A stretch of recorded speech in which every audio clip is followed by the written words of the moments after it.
Okay, y'all. It is officially time for the full SJM universe video. I have been dying to make this video, mainly because SJM has consumed my entire life for the last 2 months. I have officially read all 3 series: Throne of Glass, A Court of Thorns and Roses, and Crescent City. I am just so in love with this entire universe that she has created. I also think that she is an incredible entry into fantasy. If you are not super into fantasy or haven't been in the past and are looking for an entry to it, this is a, 5, 8, 3, so 15 book universe at this point. So you've got quite a few books up your sleeve to get you right into fantasy, and I think that this is such a great start to get into that world. Heads up, spoiler alert. I am always super conscious of giving spoilers alerts.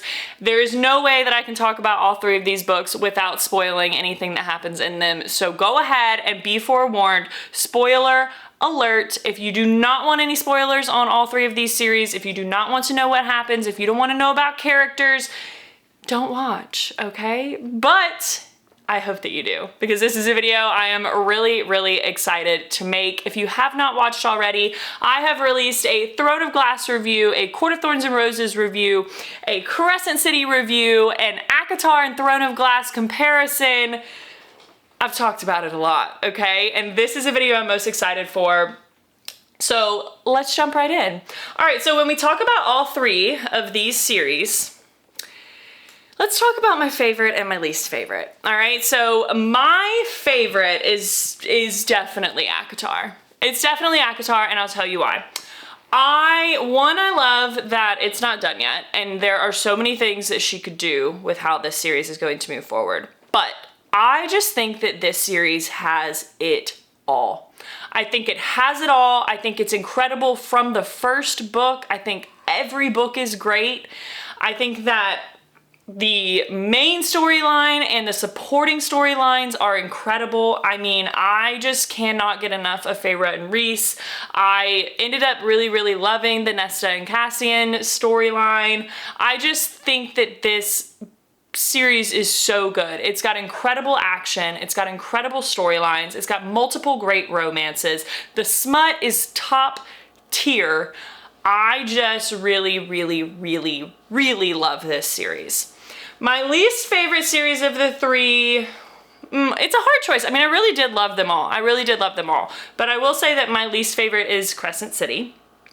The reason my Crescent City is my least favorite is I don't love the modern setting as much as I love the back in time setting. I just think that there's something really sultry about when it's set back in time. I think the way that they talk to each other, I think the way that they court each other, I think just the general dialect that they have with each other is just much more romantic and much more sultry and sexy, whereas this is a lot more brash. It's exactly how we all talk to each other in the modern world, but I don't like modern dating, so maybe that's why I need to go back. I don't know. But yeah, this series also just... the 3rd book was a lot for me. It was a lot to digest. It was a lot to keep up with. It was just a lot. I felt like so much happened in this series within such a short amount of time.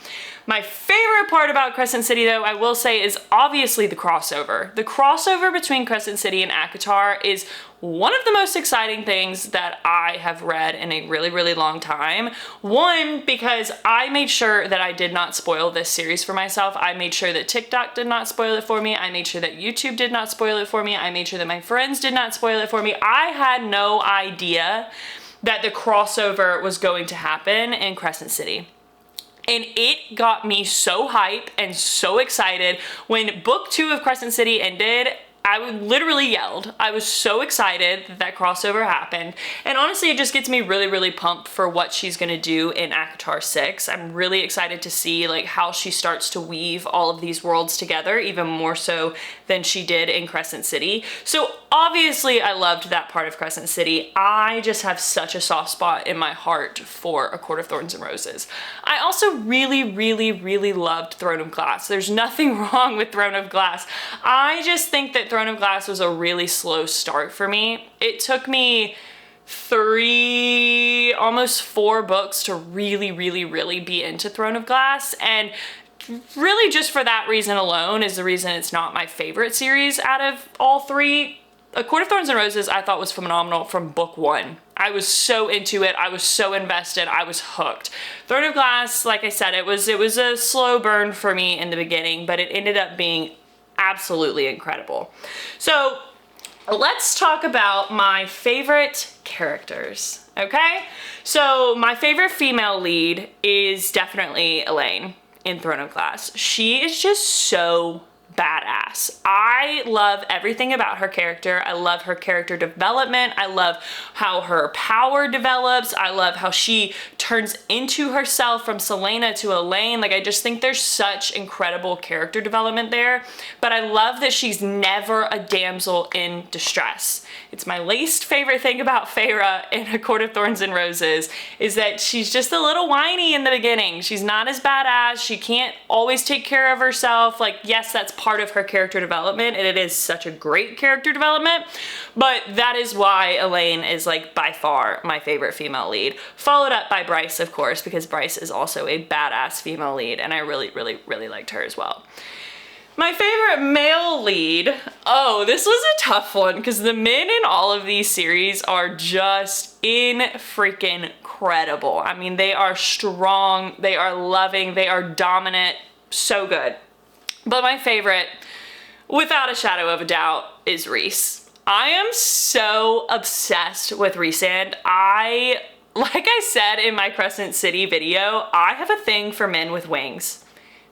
Whenever I read a fantasy book, if they've got wings, I'm like, that's a yes for me. Check for me. And Rhys is just like the bad boy, like dark and mysterious. He's everything. He's everything. I absolutely love his character. After that, I mean, it's hard to say. Like, Rowan and Hunt are both just so freaking incredible. I think that there's a part of me that just thinks that the smut in Crescent City is just top tier, and so I just really have a thing for Hunt. But I also just the amount of Rowan that we got in Throne of Glass, it's hard not to love him. I mean, he's such a strong male lead. He's so in love with Elaine. He is so supportive of her. He's just, the males are incredible in this series, as well as the additional supporting male characters and female characters. Like, the additional supporting storylines in all 3 of these series are phenomenal. But yeah, Rhys would have to be my favorite male by far. And I will say that whenever I look at like fan art and stuff like that, or when I get on TikTok and people try to figure out what actor they would want to play Rhys if it were to become a movie or a series, I just don't know if there's anyone alive today that can actually fulfill what I have in my mind of what Rhys looks like and how he carries himself and what his character would be like in real life. Like, I don't know if there is a male alive today. I have yet to see one online that really nails it for me. So fingers crossed if they do bring A Court of Thorns and Roses to my TV, that they nail that casting, because that's a tough one. I will say that's a really tough one. All right, so when we're talking about all 3 of these series, best romance and best smut, I think, is gonna have to go to ACOTAR. I just don't know that any of the other series, Throne of Glass is not a smutty series. Obviously it has its moments. We have the beach scene. If you know, you know. That scene's incredible. Crescent City is very smutty, but again, there's just like that modern touch to it, the way that they talk to each other and like the dialogue that they use that just doesn't hit quite the same as ACOTAR. ACOTAR is so just sultry. It's sexy. You've obviously got Feyre and Tamlin in the beginning. You've then got Feyre and Rhys. You've got Nesta and Cassian. I mean, it's romance after romance after romance, and it's sultry and sexy and It's just really, really good. I don't know that any of the smut and romance tops that in ACOTAR, for me, personally. Best action and storyline, though, I'm gonna have to give that to Throne of Glass. I don't think any of the other series even hold a candle to the story that Maas told in Throne of Glass. I mean, granted, we aren't done with the other two series yet, so we may be changing that opinion once she pulls all of these universes together and it just gets even more wild, but I will say that the story that Maas creates in the 8 books in Throne of Glass is just absolutely phenomenal. The amount of action and the action that happens in Queen of Shadows, unmatched. This is one of my favorite books I've ever read. I mean, I genuinely was like, what the hell when I read this. I was texting people left and right, like, this book is absolutely incredible. Look how much I tabbed it up. I mean, this book for me, this book and A Court of Mist and Fury in ACOTAR are probably my favorite books of the series. This one, though, might be my favorite book of all of them, which just says something. I really have a thing for action, though. Like, obviously, I love the romance part of fantasy books. I love the magic. I love, like, putting me in another world. But the action in a fantasy series is, like, by far my favorite part. And I just think Queen of Shadows is next freaking level. So Throne of Glass definitely takes the crown in that department. Okay, so when we talk about the way that the books are written, obviously we've got the difference in time periods between Crescent City and ACOTAR and Throne of Glass, but then we also have a difference in point of view. So Crescent City and Throne of Glass are both third-person point of views. ACOTAR is a first-person point of view. This really makes a very big difference when we talk about these series, because I will say that you do get so much more diverse character development in these two series simply because it's told from a third person's point of view, and you get to learn so much about the other characters and the other storylines in these books. Like, every book spans every character in Throne of Glass and Crescent City. Whereas in ACOTAR, it's first person point of view, so you really get a lot of Feyre and Tamlin and then Rhys, and then obviously you get the first person point of view from Nesta's perspective. So yes, we do really dive into these characters, and yes, there are a lot of other supporting storylines in ACOTAR, but there's only so much in-depth development that you can get on characters outside of that first-person point of view when you write it from a first-person point of view. It doesn't make me like it any less, and I think I really do love the first-person point of view in this, and I like that they're different, that they're told, that these stories are all told in a different way. But I will say that, like, you become so invested in the additional stories and the additional characters in Throne of Glass and Crescent City, strictly because it's told from a third person point of view, and you just get a bird's eye view of everything that's happening in the entire world. So just a like kind of major difference between them, I guess. All right, so when we talk about what is next in the SJM universe, I have so many thoughts, feelings, and theories. It's not even funny. The thing is that what Maas does in Crescent City, the way that she ties together ACOTAR and Crescent City, opens the door for her to do so many things with her next book. I am so excited to see what ACOTAR 6 is going to be about. I did watch an interview with her where she said that the book is going to be about betrayal.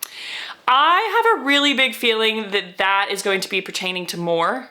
If you watched my ACOTAR video, then you know that I think that there is something really fishy about Moore. I think that she's hiding something. I think that she's keeping something from them. I don't know that she's as genuine as we all think she is, as Rhys thinks she is at least.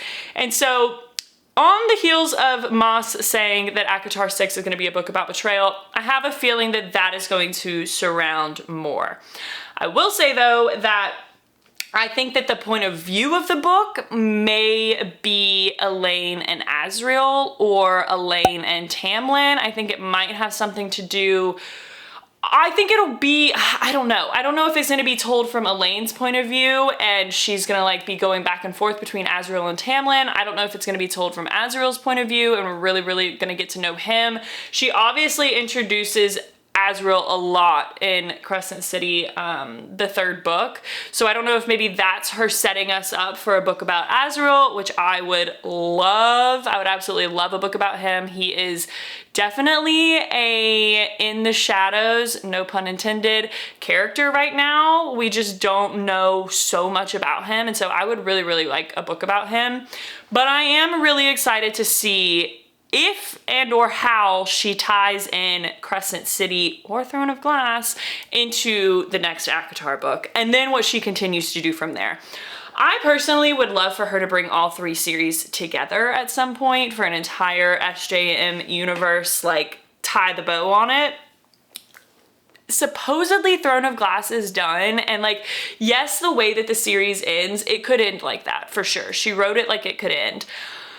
But there's nods to Throne of Glass in Crescent City. The fact that Lydia named her son Bran after Brannon, there's a nod to Fae in Another World, that nod to Throne of Glass type Fae. So there's definitely hints of it in Throne of Glass, and I would just love for it to all come together. I would die if Elaine, Feyre, and Bryce all met each other. That would be such an icing on the cake moment for me, and I am really, really, really excited to see like what direction she goes with this. I don't personally think Throne of Glass is done. I think that we are gonna get another book, or we're gonna get it tied into some of the other series. That's what I'm hoping for. That's what I'm hoping for, at least. One thing I will say about the crossover though, while I understand that the Crescent City ACOTAR crossover had to do with Nesta because of the Dead Trove and everything that she plays into that with the mask and everything like that, I understand why she was such a big part of the crossover. I just wish that there was more Feyre and Rhys involved in the crossover. We obviously got hints that Rhys was like, his shadows were coming about and things like that, but like, I just hope that we're not done with the Feyre and Rhys storyline. Obviously we have the baby Nyx that has come into play here. I want more of that. I really hope that like bouncing around to other characters' point of view in ACOTAR doesn't mean that we're done with the development of Feyre and Rhys's storyline, because that would make me really sad, because I love them, and like I said, Rhys is my favorite male lead, and I just need more of him in my life. So I think that's my only like concern really with how the series are continuing, is that I just really hope that we're not done with the focus on Feyre and Rhys, because like I said, that would make me sad. Nonetheless though, y'all, I am kind of sad to be done. ACOTAR 6 is supposed to be coming out in January, and I just cannot wait. I'm gonna have to reread the whole series before then, because why not? I'll probably reread it every year because it's my favorite. But I absolutely loved these books. I cannot stress enough that if you are wondering if you should read them, if you've read one of them and wondering if you should read the others, the answer is yes. What Maas has done in this entire universe that she has created is meant to read. You're meant to read all of them. You're meant to understand the intricacies of all of the worlds. You're meant to understand how they start to tie together. You're meant to read them all, okay? So go ahead, go pick up whichever ones you haven't read, or if you've read them all, then please be sure to drop me a comment below and let me know what you think. I love hearing y'all's thoughts, feelings, and opinions just as much as I love giving mine. Also, if you have any other book recommendations for me, please let me know. I just finished The Serpents and the Wings, gosh, that's a tongue twister. I just finished The Serpent and the Wings of Night. So I just finished that book, and then I'm currently starting the Ash and Blood series. So that's where I'm currently at. Please be sure to hit that subscribe button and be on the lookout for my next book review, and I will see y'all back next time.